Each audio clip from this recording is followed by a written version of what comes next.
বিরিয়ানি খেতে পছন্দ করে না এমন লোকের সংখ্যা কিন্তু খুবই কম আছে। আর রেস্টুরেন্ট থেকে কিন্তু আমরা প্রায় সময় বিরিয়ানিটা কিনে খাই, তাই বেশি দাম দিয়ে না কিনে খেয়ে একবার এইভাবে কিন্তু আপনারা বাড়িতে বানিয়ে দেখতে পারেন। খেতে কিন্তু অসাধারণ হয়। নমস্কার বন্ধুরা, স্বপ্নার কিচেনে আপনাদের সবাইকে স্বাগত জানাই। আমার আজকের রেসিপি চিকেন বিরিয়ানি। আশা করি রেসিপিটা আপনাদের ভালো লাগবে। যদি রেসিপিটা আপনাদের ভালো লেগে থাকে, ইউটিউব থেকে দেখলে অবশ্যই আমার চ্যানেলটাকে সাবস্ক্রাইব করে পাশে থাকা বেল আইকনটি প্রেস করে দেবেন। আর যারা ফেসবুক থেকে দেখছেন অবশ্যই কিন্তু পেজটাকে ফলো করার অনুরোধ রইল। তাহলে ঝটপট দেখে নেওয়া যাক আমার আজকের এই রেসিপিটা। চিকেন বিরিয়ানি বানানোর জন্য এখানে নিয়েছি বাসমতি চাল। চালটাকে প্রথমে 3 থেকে 4 বার একটু জল পাল্টে পাল্টে কিন্তু ধুয়ে নেব, কারণ চালের মধ্যে কিন্তু ময়লা থাকে। চালটাকে এখানে আমি ধুয়ে নিয়েছি। এবার চালটাকে প্রায় 30 মিনিট সময় ধরে একটু জলে ভিজিয়ে রেখে দেব। চালটা ভিজিয়ে নেবার পর এবার এখানে নিয়েছি প্রায় 700 গ্রাম মতো চিকেন। চিকেনটাকে একটু মাঝারি সাইজের টুকরো করে কেটে এনেছি। আর চিকেনটাকে কিন্তু পরিষ্কার করে জল দিয়ে ধুয়ে রেখে জলটাকেও ঝরিয়ে রেখেছি। এবারে চিকেনের টুকরোগুলোকে ম্যারিনেট করে নেব। ম্যারিনেট করার জন্য প্রথমে আমি দিয়ে দিচ্ছি 1 টেবিল চামচ টক দই, দেব স্বাদ মতো একটু নুন,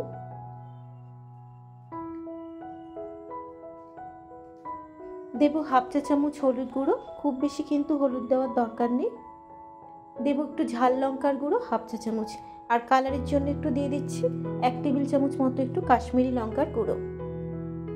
এবারে চিকেনের টুকরোগুলোকে মশলার সাথে মিশিয়ে নিয়ে খুব ভালো করে একটু মেখে নিচ্ছি, যাতে চিকেনের মধ্যে মশলার নুনটা খুব ভালো মতো ঢুকে যায়। চিকেনের টুকরোগুলোকে গুঁড়ো মশলা দিয়ে মেখে নেবার পর এভাবে 10 মিনিট মতো একটু রেখে দেব।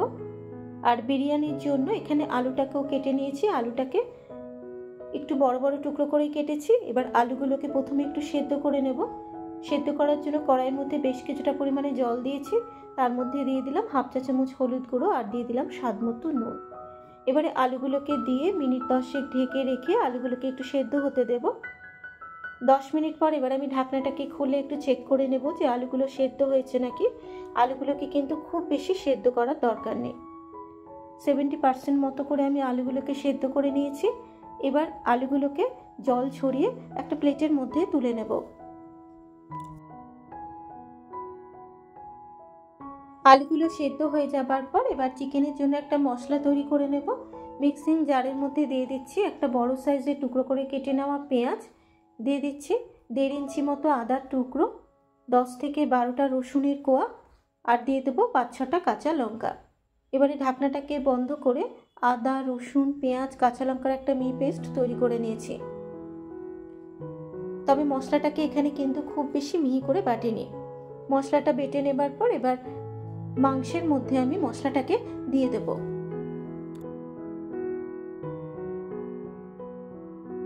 মশলাটা দেবার পর এবার এর মধ্যে দিয়ে দেব প্রায় 3 টেবিল চামচ মতো সর্ষের তেল।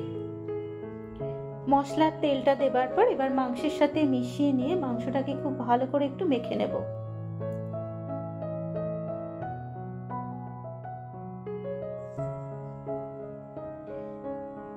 মাংসটাকে মশলার সাথে মেখে নেবার পর এভাবে 30 মিনিট মতো একটু ঢেকে রেখে মাংসটাকে কিন্তু ম্যারিনেট হতে দেব। মাংসটা যত সময় ধরে ম্যারিনেট করে রাখা হবে মাংসটা কিন্তু তাড়াতাড়ি সেদ্ধ হয়ে যাবে। 30 মিনিট পর এবার আমি রান্নাটাকে শুরু করছি। তেলের মধ্যে দিয়ে দিলাম বেশ কিছুটা পরিমাণে সর্ষের তেল। এবার এই তেলটা যখন গরম হয়ে যাবে তেলের মধ্যে দিয়ে দেব কুচিয়ে রাখা পেঁয়াজ। গ্যাসের ফ্লেমটাকে মিডিয়াম টু হাইতে রেখে কুচানো পেঁয়াজটাকে একটু লাল করে ভেজে বেরেস্তা তৈরি করে নেব।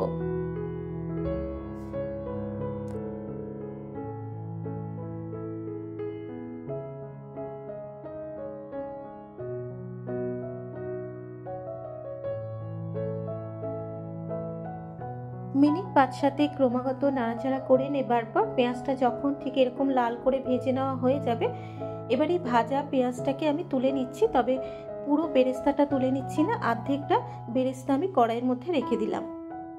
এবারে ভেজে রাখা পেঁয়াজের মধ্যে আমি দিয়ে দেবো ম্যারিনেট করে রাখা মাংসটা। ম্যারিনেট করে রাখা মাংসটা দেবার পর এবার পেঁয়াজের সাথে মিশিয়ে নিয়ে মাংসটাকে মিনিট 3-4 সময় ধরে ক্রমাগত নেড়ে চেড়ে খুব ভালো করে একটু কিন্তু কষিয়ে নেব।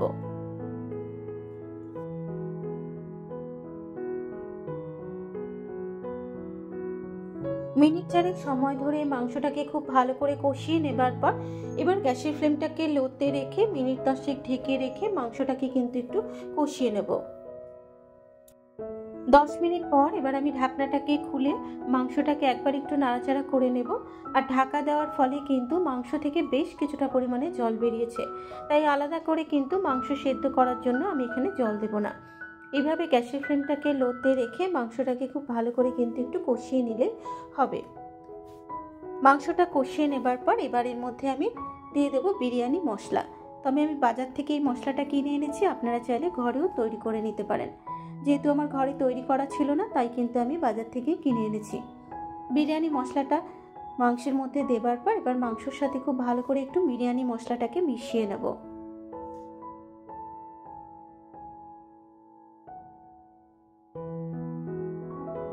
বিরিয়ানি মশলাটা মিশিয়ে নেবার পর আমি মাংসটাকে কিন্তু আরও 5 মিনিট সময় ধরে খুব ভালো করে একটু কষিয়ে নিয়েছি। মাংসটা যখন খুব ভালো মতো কষানো হয়ে যাবে এবার এর মধ্যে দিয়ে দিচ্ছি সেদ্ধ করে রাখা আলু। আলুটা দেবার পর এবার মাংসের সাথে মিশিয়ে নিয়ে আলুটাকেও কিন্তু মাংসের সাথে খুব ভালো করে একটু কষিয়ে নেব।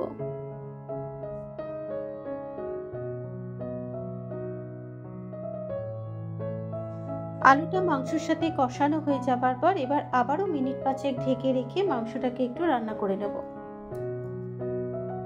5 মিনিট পর এবার আমি ঢাকনাটাকে খুলে দিলাম।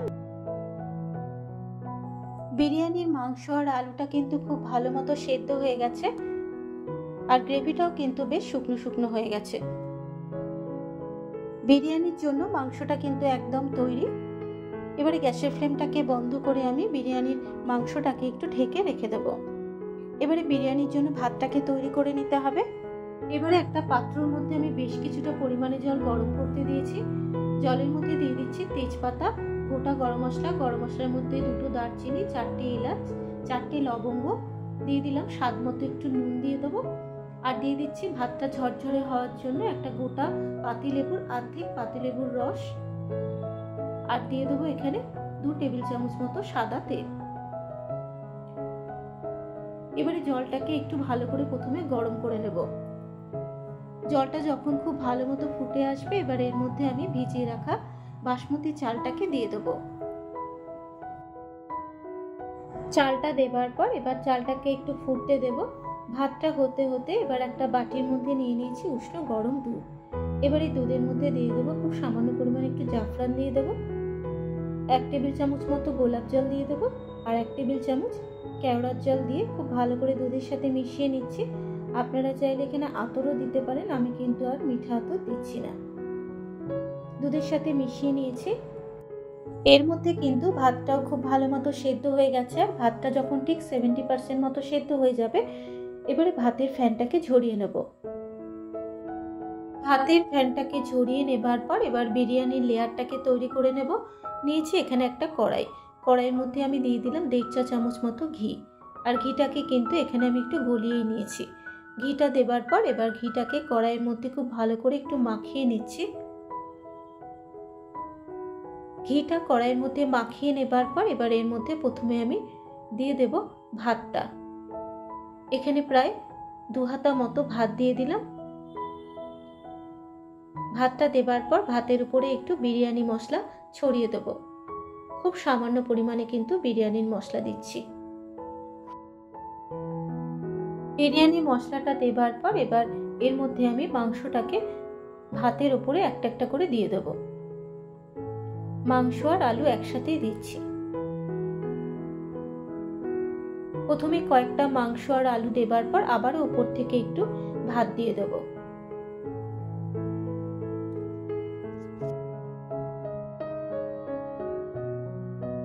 ভাতটা দেবার পর এবার উপর থেকে ভাতের উপরে 1.5 চা চামচ মতো একটু ঘি দিয়ে দেব। আর দিয়ে দেবো খুব সামান্য পরিমাণে একটু আবারও বিরিয়ানি মশলা। বিরিয়ানি মশলাটা দেবার পর এবার আমি চিকেন আর আলু দিয়ে দেব। এখানে বাকি চিকেন আর আলুটাকে আমি একসাথেই দিয়ে দিচ্ছি।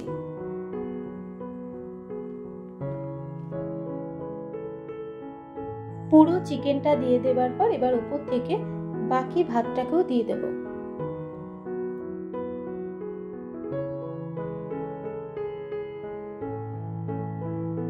পুরো ভাতটা দিয়ে দেওয়ার পর এবার উপর থেকে একটু আবারও কিন্তু বিরিয়ানি মশলা আমি দিয়ে দিচ্ছি। দিয়ে দেব আবারও 1.5 চা চামচ মতো একটু ঘি দিয়ে দেব। আর দেব চিকেন কষানোর যে তেলটা বেরিয়েছিল সেই তেলটাও কিন্তু আমি অল্প করে ভাতের উপরে দিয়ে দেব।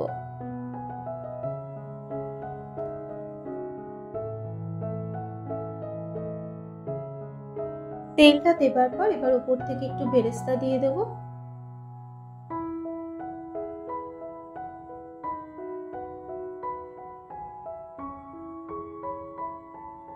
বেরেস্তাটা ভাতের উপরে ছড়িয়ে দেবার পর এবার সবশেষে এখানে আমি জাফরান মেশানো দুধটাকে দিয়ে দিচ্ছি। আমি কিন্তু বিরিয়ানিতে মিঠা আতরের ব্যবহার করছি না, আপনারা চাইলে কিন্তু করতে পারেন। যেহেতু মিঠা আতরের গন্ধটা ভালো লাগে না তাই কিন্তু আমি এখানে দিলাম না। আর সবশেষে দিয়ে দিচ্ছি এখানে একটু পুদিনা পাতা। পুদিনা পাতা দিলে বিরিয়ানির মধ্যে খুব সুন্দর একটা গন্ধ হয়।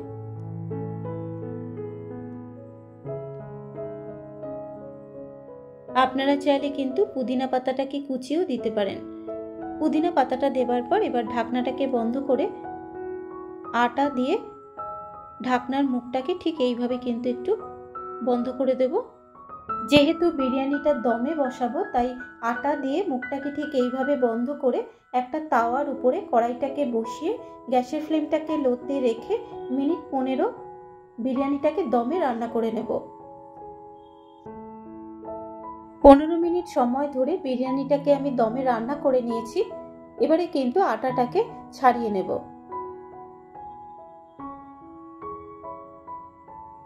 আটাটাকে ছাড়িয়ে নেবার পর এবার আমি ঢাকনাটাকে খুলে নেব। ঢাকনাটাকে খুলে নেবার পর এবার বিরিয়ানিটাকে একটা প্লেটে নামিয়ে নেব। দেখুন বিরিয়ানিটা কত ঝরঝরে তৈরি হয়েছে। এইভাবে কিন্তু আপনারা একবার খুব সহজ পদ্ধতিতে বিরিয়ানিটা বাড়িতে বানিয়ে দেখতে পারেন। খেতে কিন্তু একদম রেস্টুরেন্টের মতোই হয়। আশা করি রেসিপিটা আপনাদের ভালো লাগবে। যদি রেসিপিটা আপনাদের ভালো লেগে থাকে অবশ্যই কিন্তু আমাকে একটু কমেন্ট করে জানাবেন। আজকের মতো এই পর্যন্ত, আবারও হাজির হয়ে যাব অন্য কোনো নতুন রেসিপি নিয়ে। সুস্থ থাকবেন, ভালো থাকবেন, ধন্যবাদ।